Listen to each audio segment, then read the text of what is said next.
আমরা মঞ্চের আহ্বান করছি বারোডাঙ্গি পল্লী উন্নয়ন সমিতির ব্যবস্থাপনায় পশ্চিমবঙ্গ খাদি বোর্ডের আর্থিক সহযোগিতায় যে আমাদের ভার্মি কম্পোস্ট, আপনারা জানেন যে কেঁচো সার ভার্মি কম্পোস্ট যেটা হচ্ছে সেটা হচ্ছে কৃষি বান্ধব, মৃত্তিকা বান্ধব, মানে মাটির কোনো ক্ষতি করে না।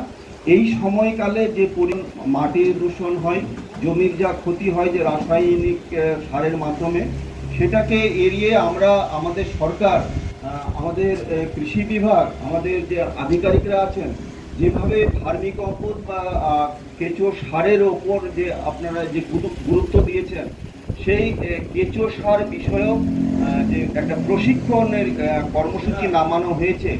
আগামী 25 দিন আমরা একসঙ্গে সবাই থাকবো। আমরা ভার্মি কম্পোস্টের বিষয়টা আপনারা কিভাবে করবেন, এটার কি উপকারিতা আছে, আমাদের এখানে কি প্রয়োজন আছে, এটার কি লাভ আছে, কি ব্যবসা আছে, সমস্ত বিষয়গুলো আগামী 25 দিন আমরা আমাদের ট্রেনার যারা আছেন বা আমাদের যারা সংগঠক যারা আছেন, যারা আয়োজক আছেন, তারা সবাই আপনাদের সঙ্গে এই অভিজ্ঞতা শেয়ারের মধ্য দিয়ে এই প্রশিক্ষণটা চলবে।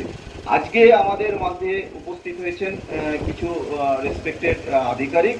আমাদের সঙ্গে আছেন আমাদের মানে খুব স্বনামধন্য কর্মাধ্যক্ষ, আপনারা জানেন রবিউল সাহেব আমাদের খুব ঘনিষ্ঠ, এবং রবিউল সাহেব এলাকায় কৃষির একটা বিপ্লব নিয়ে বিভিন্ন জায়গায়, বিভিন্ন ফেসবুকে, বিভিন্ন মিডিয়াতে দেখবেন যে রবিউল সাহেব যেভাবে কাজ করে চলেছেন। আজকেও ওনাকে আমরা পেয়েছি, আমরা খুব কৃতজ্ঞ, ধন্য মনে করছি এবং আন্তরিক ধন্যবাদ ওনাকেও জানাচ্ছি যে আজকের এই একটা ছোট অনুষ্ঠানে ওনাকে আমরা পেয়েছি। তো বিষয় অনেক লক্ষ লক্ষ কথা।